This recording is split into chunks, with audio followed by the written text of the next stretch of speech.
Obviously, he's not been using WordPress for long because he's not learned how to spell it yet. But he says it's scary, isn't it, how quickly you can learn a WordPress theme. And it's true, everyone here with basic knowledge of building websites can, with a little bit of coercion, learn how to create a WordPress theme. And to prove this, we're going to look at some embarrassing baby photos. This is my first theme from 2005, back when blogs were called web blogs, and I just basically hacked Kit 2 to look like that. There was a sidebar and content, but that's the only screenshot I had. And that's the first one I did, pretty embarrassing, but literally a month later I was able to build this site, still not cutting edge to today's standards, but it was for a local business, built around WordPress, doesn't look like a blog, had basic event management in it as well. And it was a massive step up from the sort of, does anybody used to use Dreamweaver's built-in content management system? I used to use that, massive change from that, so that's where we got to. That site's no longer active, so don't try looking for it. Right, so this is why everyone in this room love the theme platform. It's the best, out of all the CMSs that I've tried, the best one to pick up easily, because at this point here, anyone, if you've got basic CSS HTML and you open up index.php and you realise, header, footer, you can work out, right, I'll either put my own CSS in or I'll just modify what's already there. And at the bottom, it's improving all the time. A few years ago we got frameworks and parent themes, which allow us to create child themes off of already existing platforms. 2011 is one of those. There are some others, we'll talk about them on the way. Right, so 5 years, a lot of things have changed. You've got thousands. I were actually tempted to change that to tens of thousands or hundreds of thousands, because I'm not, obviously, the data's not there to find out everyone that's ever made a theme. But you can either make themes for a few reasons. You can make one for yourself, like my old blog. You can make one for a client, or, and this is where I think it got really interesting, when people start to develop them as products or services, and then start to sell them on. And this bottom point, we can pick up on later, but in my opinion, it's really significant because the way that themes are built into WordPress, and if you look at the growth of WordPress over the past 5 years and the way that theme marketplaces and theme development has evolved as well, then they seem to line up pretty well. So if you think about it, and I'm sure some of you agree, theme development is the most innovative driving force in the WordPress ecosystem. If you look at any theme shop, let's say Woo Themes, everyone knows them, you can show a client a theme and say, this is what WordPress can do. They don't have to know about PHP, they don't have to see the dashboard, although that's obviously improved over the years. They don't have to know that it's used by millions of users, that the UK government used it. These were all arguments we used to have with clients in the past for them to use WordPress. And now you just show them a really attractive site that runs WordPress, and it's perhaps a premium theme, and you've got them hooked. And that's what I think's moved people away from Drupal and Joomla and other platforms, or have forced people who are using their own CMSs to move into WordPress. So here's the history lesson then. So 5 years ago, if you wanted a theme, and this is a screenshot from 2010, if you want to look at what these numbers are now, I'm not actually sure. They're not that different, which is, I find, the downloads are, but the number of themes aren't. You'd go here for a theme. This is the WordPress.org themes directory, where you get all your themes and all your plugins. That was the only place you could get a theme from, unless you either wrote your own or hired someone. But today, this is just a small example of how many there are out there. All these are different businesses selling their own themes as products or services. Some use subscription models, some are one-off payments. You might recognise them. So what happened? How did we get from, let's see if I can just jump back, this, or it was actually before that, to all of these, and now many more. If you remember, this is about a year old, so we've got even more. Well, 4 years ago, there were no theme clubs, there were no marketplaces, there were no stores, there was no Woo Themes, there was no Theme Forest. WordPress was still changing. It was trying to shed the blog name that it had been given. It is still obviously a very good blogging platform, but CMS, business use, government use, it were trying to pick up these sort of trends and move with that. There were thousands of free themes which we looked at, but again, they were all pretty bloggy. You couldn't really find one that, for example, if you look at the site that I showed you that I built, my second theme for a client, there was none in the theme directory that looked like that. They were all header, sidebar, footer, the standard blog post. So what happened, a few people saw the potential to create premium themes, and this guy, wpdesigner.com, was one of the first to sort of get become a personality, if you like, on the WordPress scene. Does anybody remember WP Designer? The guy, his Small Potato was his pseudonym, his real name is Tundu, and this is his story. What happened is WP Designer, about 5-6 years ago, was the seminal place to go if you wanted to learn how to make a theme. They used to have this great tutorial on there called, so you want to make a WordPress theme. And it was great. It showed you from start to finish. I remember reading it even after I'd learned how to do it my own way and picking up new skills. And the site just expanded. So what the owner started to do is think about ways he could change it into a business. So he created the first ever theme club. It was a $5 theme club. You'd get 12 themes because he was going to release one every month. And along with that $5, you'd get support tutorials and you'd get access to community features. And it was pretty revolutionary. Everybody thought, wow, $5 and 12 themes, rather than recoil in horror, because that's obviously a really good deal. However, 6 months after the change to the site, he actually sold it $65,000. And Tungdu, or Small Potato, disappeared off the scene until very recently. And he's now part of the devpress.com product, which I think also includes just Untitled, if you're aware of his work. If you read this article here, it's a bit of a link, but the main part is Q3VXVP. That tells you what happened in great detail. Basically what happened is you put it on the market, sold it to some guy who still to this day people think was just a stock photo and a made-up name. The guy bought it, put some affiliate links on it, and although he claimed to say he wanted to continue and hire people, it actually just died off. It's still alive today, but it's full of spam. It's just an embarrassment, really. So if you can check it out if you want, I think it's still on there. But yeah, 65 grand proved. It's a lot of money, you know, for a site that isn't really doing anything, because its $5 theme system hadn't yet proved if it worked. You just need to sell a lot of $5 theme sign-ups to get 65 grand, yeah? So this guy buggered off, and meanwhile, some other people had seen what had been going on, doing their own thing, and they started to put their own spin on it. Now, who can name them? Hand up. All of them, from left to right. Who's the bald guy? Brian. Everyone's favourite GPL devil? Oh, you see. Can anyone pronounce his surname? Yep, and looks a little different now, but yeah, that's it. We'll be going through the businesses in a moment, but basically Studio Press, Revolution, Theme, Thesis, DIY themes, everything really, NetTuts, really Theme Forest and all that sort of thing, WP tutorials, and book themes. So next, 2008-ish, it just exploded. There were those guys launching their products, there were individuals writing themes and selling them, and all of a sudden it wasn't out of the ordinary to create a theme and sell it. You could make money from it. In fact, the magazine thing that Ada wrote, he sold it on eJunkie, made something like 25 grand in 6 months.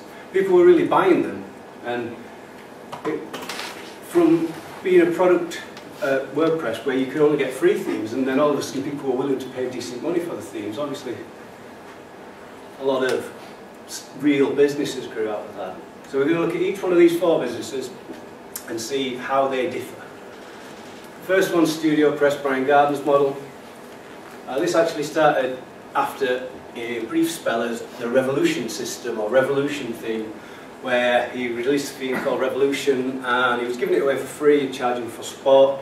And then he started to sell it, and then it evolved into what it is now, which is a yearly subscription and you get all the themes that they sell. I think there might be about 30. It's quite a lot for what you pay for. 43, even more. So. No, it changed. It used to. I was fortunate. I paid the one-off, but I know people now that have had to renew. Okay. So the people that bought one-off are still got their lifetime. Yep, we get it for life. I'm not in there soon. But when Studio Press became Studio Press from the original idea, they also made some dramatic changes. The Genesis framework is one of them. Everything is based around the Genesis framework now at Studio Press. All of their old themes are converted to it. You can buy the Genesis framework for $60 and all you get is the framework. It doesn't even look nice. And then you've got to learn how to use it. So and that's probably one of the biggest successes, the framework. You can also, at the moment, sign up for a marketplace. It's not on this, because this is an old screenshot, but they've started selling marketplace themes similar to Wonder Themes, I suppose. Let's mention that again. So that you can sell themes that are based on Genesis, but they're not part of this model. So this is outside that. And they're not developed by the Studio Press team, because they're an integrated team. So, they've also just announced hosting. Yeah, we talked about that last night. It passed me by. I think a lot of these changes happened when this came along, Copyblogger Media. Anybody know that name? Yeah. They bought Studio Press's brand and sort of merged with them. So Copyblogger Media now owns, I guess, Studio Press as a concept, but it also uses all of its product on its site. So it's its biggest advocate as well. Just to rewind back to the days of Revolution and Revolution 2, this were an attempt to sort of trailblaze the premium theme marketplace without charging for the product, because it was GPL. People were a little bit concerned back then as to whether you could sell themes because of the aspect around the GPL. So what Brian actually did, he gave all the themes away for free, and I remember the day when that launched, downloading every theme. And, and you could pay to get access to the forums. And I thought that was not the best idea, and I think a couple of months later he realised that, and now if you got lucky enough to get them all, you then had to sign up to get access to the forums and the themes, which for $2.50 a year, even though now it's renewable, is still alright. Talked about Genesis and talked about the marketplace. Next up, completely different business model. You've got one product here, and that's Thesis. Anyone used it? Wow. I do think it's becoming less and less popular.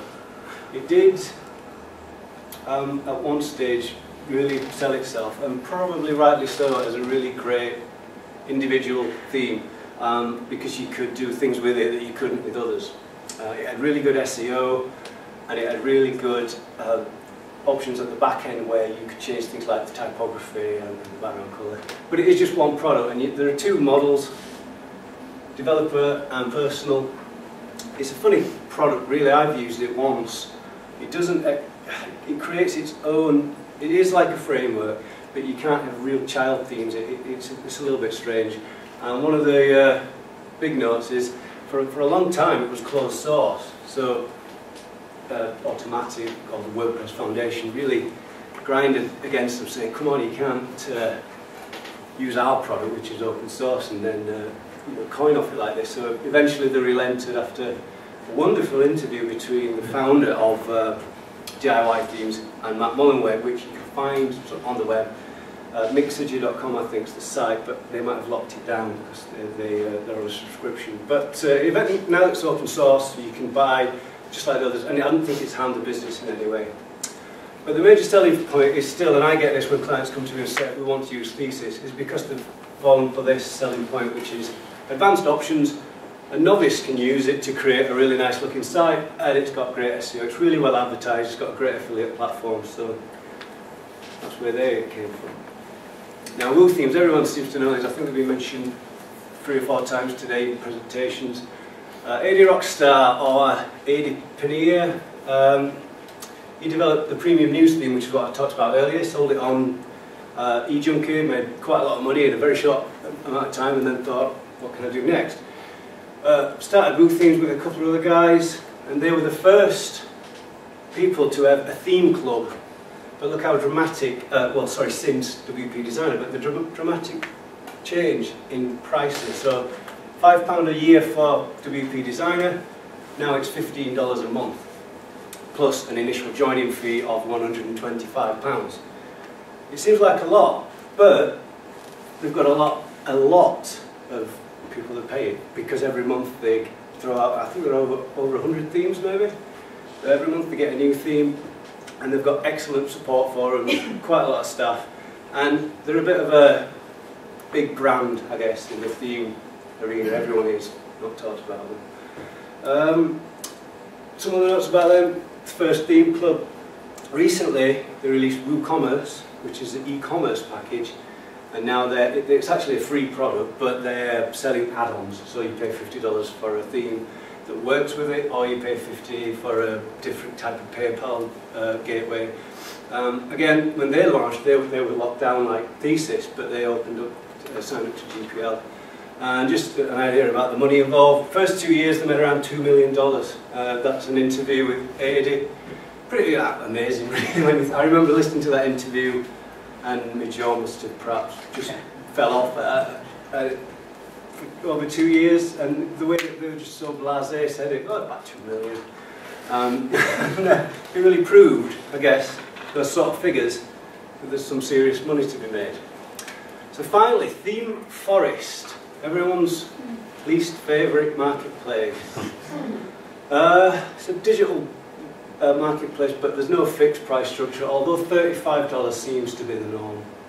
Sometimes it's $45, sometimes it's $25.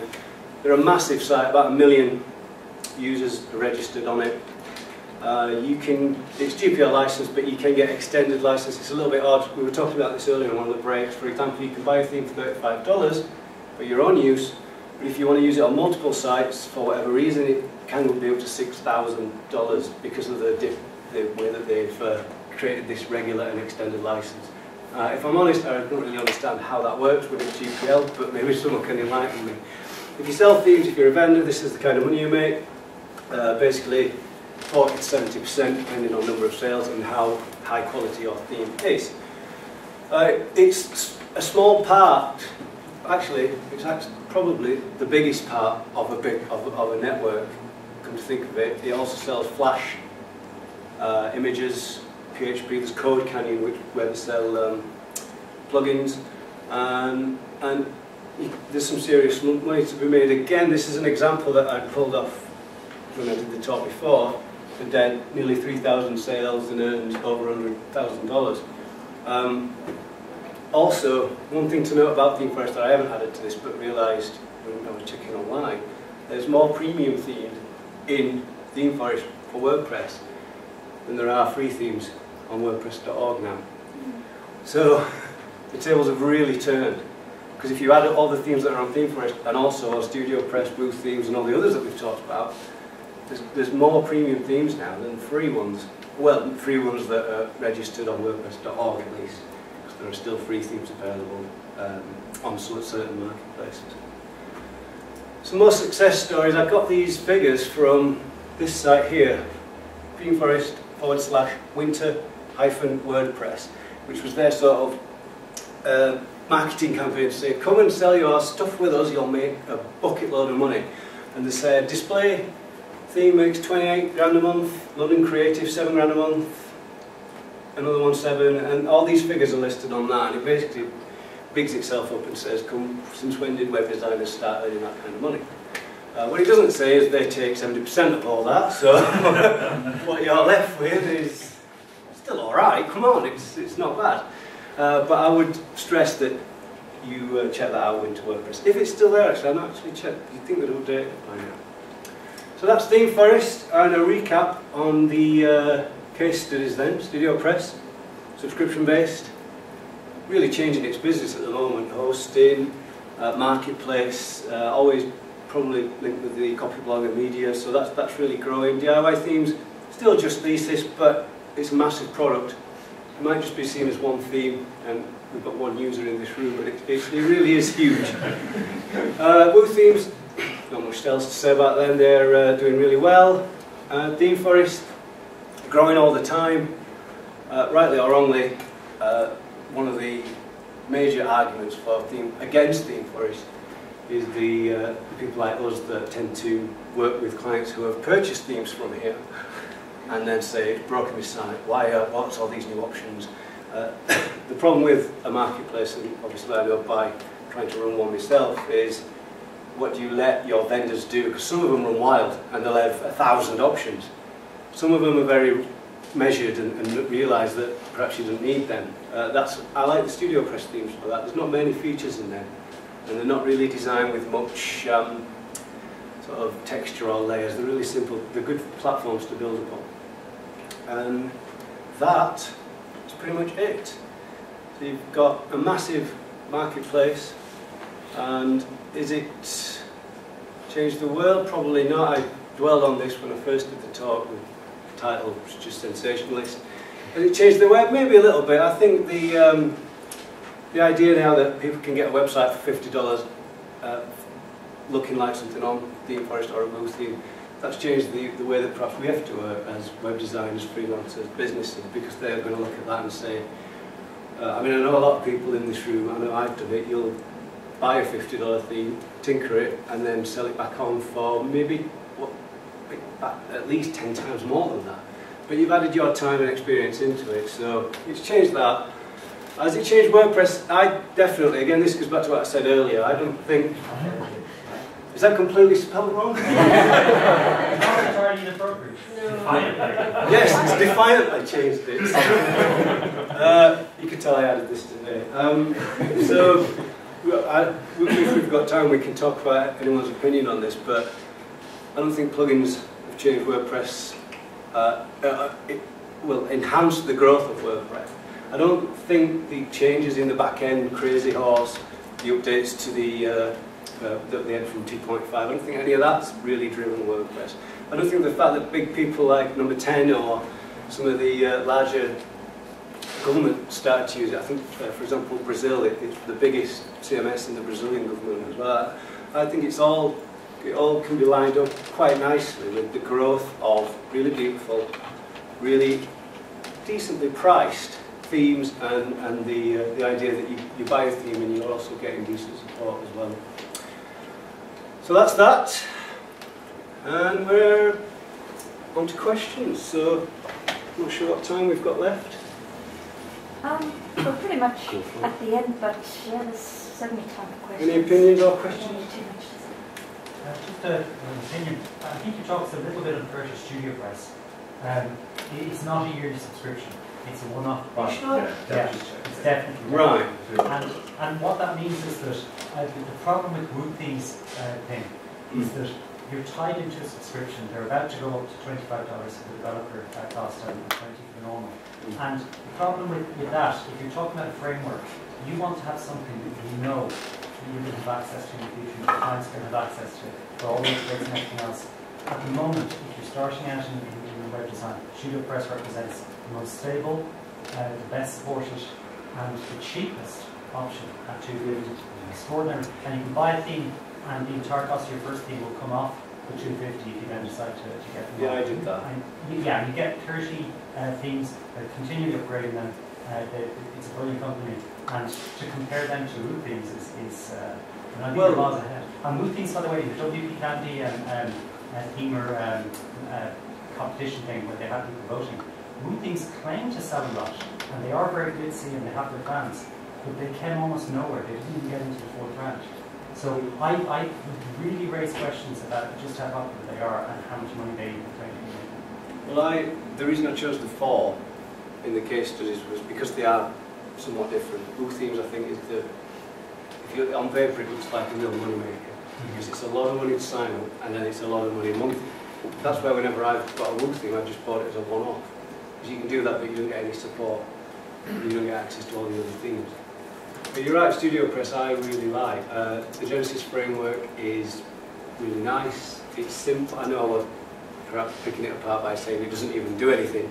But it's really simple. That's its selling point. It's efficient. It's got with it, well, I would say 40 plus child themes that you can quite easily stick a logo on and the job's done. So what doesn't it do that Canvas does? Well, it doesn't have the ability to change things like the background colour, the width and height of the content area, add new columns in. Canvas isn't really a framework, it's more like thesis in the way that you can say, I don't like that font, I'll use one of the Google fonts. Canvas is sold as a framework, which it is, but it's more editable. There are a lot of things like it actually. You log in and you see a bucket load of options. Genesis, you don't get that because it's simplicity, and that's one of the things I like about it. It's got built-in SEO as well. What do you do Google Fonts? I'm just saying, I mean, it does actually do quite a bit. And well, there's the prose child theme. I just wonder if I'm still connected. We could have a look at that. That's sort of their answer to Canvas. And it does have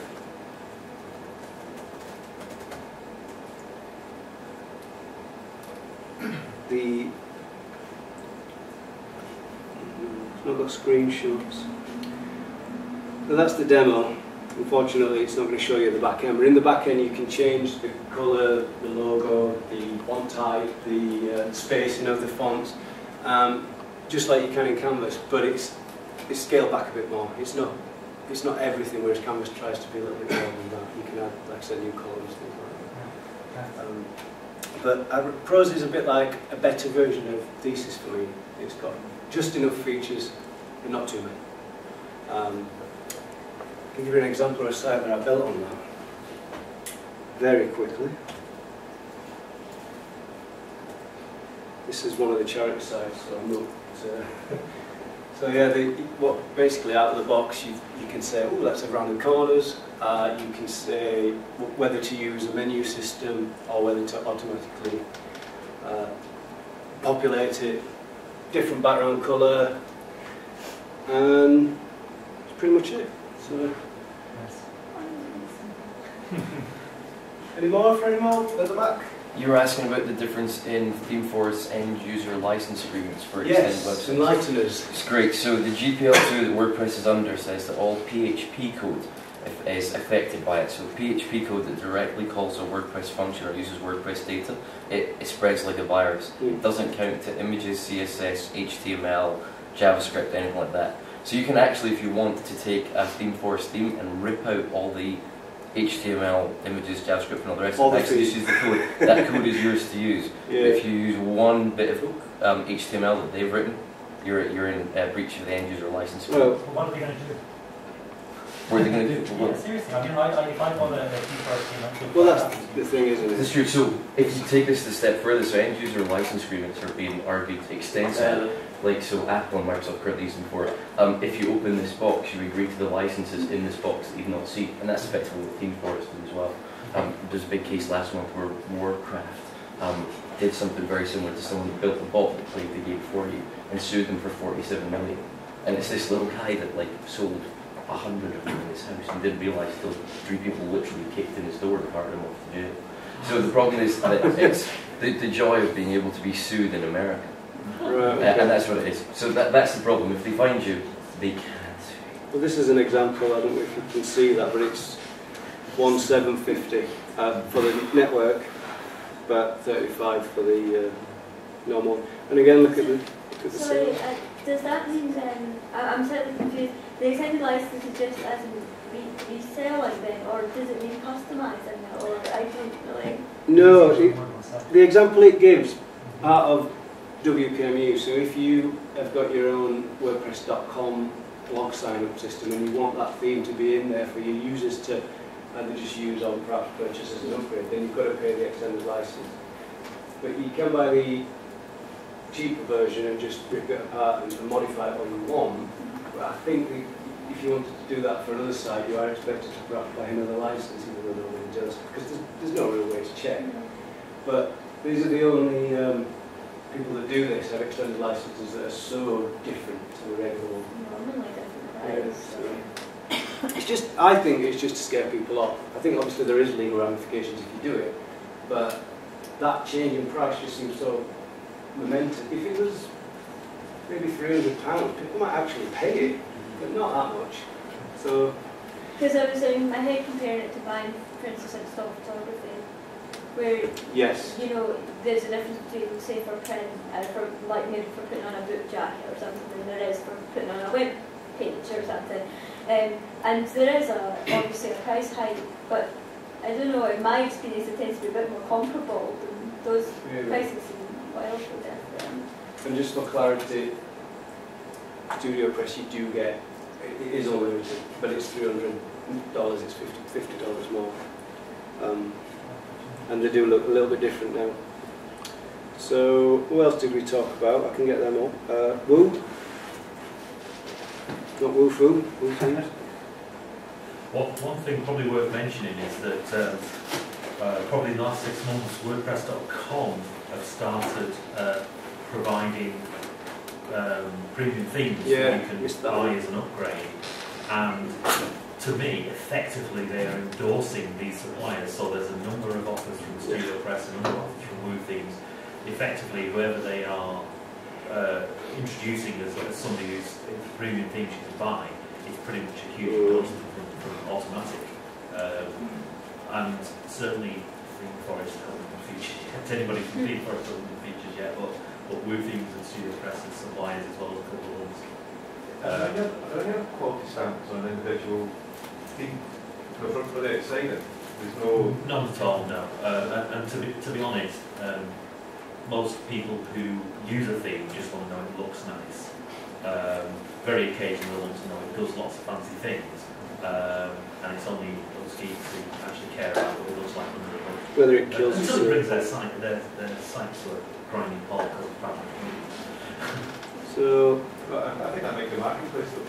If you could put a stamp on it for it's been through the quality system that I mentioned earlier, and then so if you have a £35 fee and you've got £135 fee, but it's got this an earned stamp, then we want you to speak to the client to pay that money, and you also know you've got no fee. You know, no fee to pay. The candidates are great. The issue at times is the issue I've seen sometimes with sort of things when I've had clients who've already bought a premium theme and then that kind of come to me afterwards. It's sometimes been for them between looking at the demo site and then trying to handle the content in the back end, particularly ones that maybe use, you know, images and an interest, you know, sort of like magazine style themes, things like that, and they just get into the back end and don't know how on earth to make their content look the way the demo site does. It's a massive shock when you install a premium theme and it just looks like crap. Yeah. What now? And that's never really. One of the themes actually comes with an installer. You press a button and it installs all the demo content and images from the demo. But then you've got the demo, so I don't really see a way around that problem. Because obviously we're just filling the sites with logarithms and text and images. And a lot of them, or a few of them anyway that I've used, it's not that they're not good and it's not that they're not well written or anything like that, but they can be kind of time consuming to figure out even if you do know your way around WordPress and stuff, just because they've got lots of options and lots of custom things. Well, one of the selling points that a lot of the Studio Press themes add is ridiculous things like 200 shortcodes. It'd be funny if it weren't true, but you get that, and the way that they've done it is shortcodes to do different layouts, so you've got to relearn WordPress in a way. And this has got, let's see, we've got 5 different pack pickers and some junk about what else it does.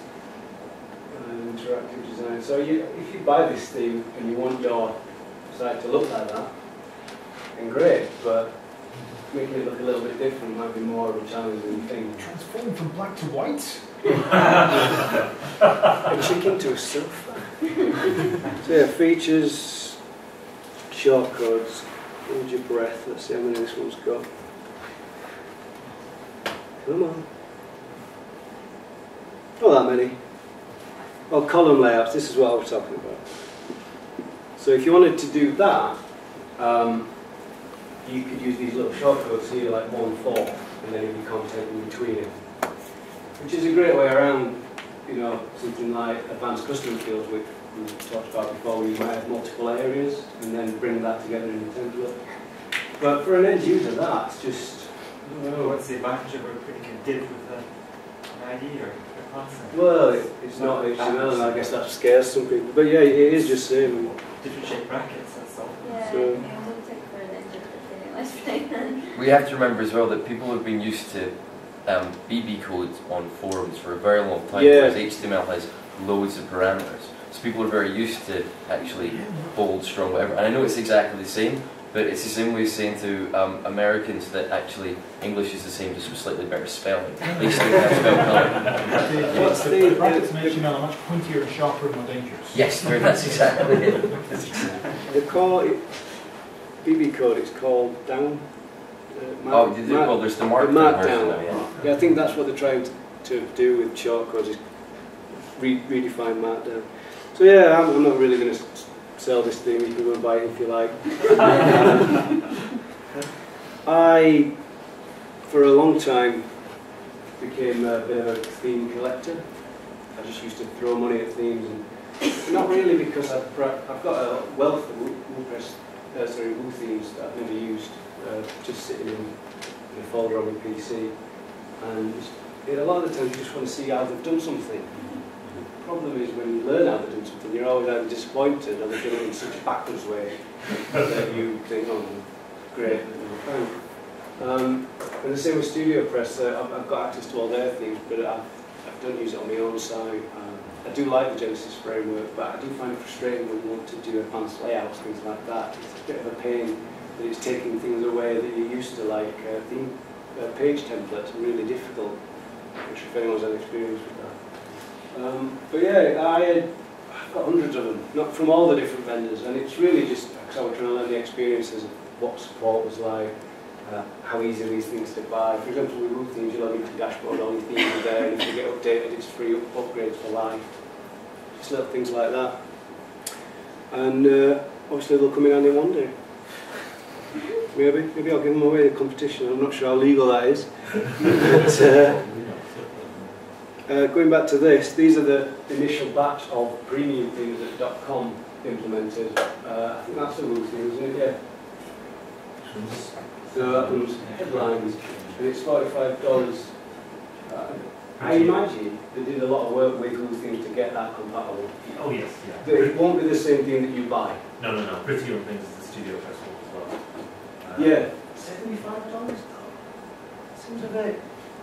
They're committed to support that extra load. Yeah. Oh, is that true? So when you buy one of these, do you get StudioPress support? WordPress. Yeah. Oh, you'll get WordPress support, I suppose. Yeah. Well, I mean, it's $79 standalone anyway, aren't they? That's true. Yeah. Keep forgetting. Well, actually, no, they're not. It's 50 or something for the framework, and it's 25. Yeah, that's So right. the first one. You've got to buy the framework. Yeah, a lot of places are doing that. See, Woo Themes claims to have a framework, but it's not the classic framework. It's not a set. They call it the Woo framework, but it's just really a series of theme options. And some of the StudioPress themes used to just be standalone themes, and they've all been converted to Genesis now, which is nice. But if you want it, you can still run the standalones. They're all there in the download section. So there's tons of different ways to do things with themes. How is your framework on? You have them for 1 year? Yes. You know what, that's completely gone out of my mind. What we did with sorry about this. What we did with one of the themes is we also wanted a framework. We wanted it to be flexible, not too bulky. So we thought we'll create a framework, but there's, unlike StudioPress, there's no requirement that you use it to sell themes. So if you want to sell your own themes using your own framework, then that's fine. But the idea behind this was it allows for rapid development of a theme based on CSS and HTML with very little PHP skills. And because it's based on a framework, the big idea about a framework is 99% of the work, let's say 90% of the work's done for you. And your child theme that is spawned off of it really can only be a CSS file and a functions file, I think, and an index. That's all you can have a theme that is two or three files, and the framework's doing all the legwork. And obviously the framework is well supported, so if the client buys a theme and it's the framework that's at fault, then you go, here you go, what to them? It's not my problem. So we tried that. It's still in beta, public beta now. It's not doing too bad. It's at about 1,000 downloads, and it was in private beta for about 6 months, and it changed so much along that time. As did one of the themes that initially, the original idea was to have one framework, one marketplace, but it just seemed like we were having too many layers of control there because we were expecting people to learn new frameworks. So we blasted that off, and then you can now add anything. Although this is one that, if you want to use it, you can. One of the other reasons that we changed that was there's about 6 or 7 other frameworks out there. Can anyone name one? Yeah, it's funny on Thematic. It was the first, but it's really died a death since what was his name? Got a job at Automatic. Ian Stewart. I went to work for Automatic. Now that it's not been updated for about 2 years. Hybrid. That one's all right. Dropbox. There's something called Startbox. That one's all right as well. But there's loads of them. Some are free. Most of them are $30, and they come with it. Do all guns has got one? Or somebody from old-time WordPress, either Dougal or Alex King or something. What's the? So the Alex King crowdsourced one, that cost $500. Oh yeah, but they sold 2,000 of them in the first day, so they're very happy people. What is that called? It's on, if you go to crowdfavorite.com, it's on the homepage. Is it Carrington? Carrington, yeah. Carrington. Oh yeah. Yeah. See, I didn't use my laptop that often, so my history's a bit. Yeah, it's got. This is another odd framework that's got 3 different. But these I've not been to Carrington for a while actually. What do they do now? It allows you to. Why is there an advert there? Obviously, people aren't spending $500. And there's one there and there. This doesn't look. Maybe the theme has vulnerabilities. That's the one, Carrington build. Yeah, I've seen this, a video of it. It is sort of, let's get it. I'm not sure how fast the. So this is one of your really premium ones, I guess, that's been developed by. What do you call it? An old school WordPress? Yeah, old school WordPress. I think with sound it would be better, but that's obviously the old way that you used to make themes, and now you create these, I guess, blocks of layouts and put your content into it. Sound movie name. It's pretty nice. There's somebody doing that on the front end. Yeah, this is the headway. Yes. Headway. No. No? Yeah, these are becoming really popular. I mean, if this is as expensive as it sounds, then it's a bit. Yeah, that's the one that's $500. By now. I think it's geared towards technifolks though, because I mean the drag and drop thing sounds good. But Yeah, there you go. practice- $500. It's a lot of work. It's a lot of development effort. I'm going to wrap up. All right. Yeah. Okay. I'll just put this up for you. Oh, didn't mean to click that. All right, that's it. We can talk later in the pub, so thank you very much.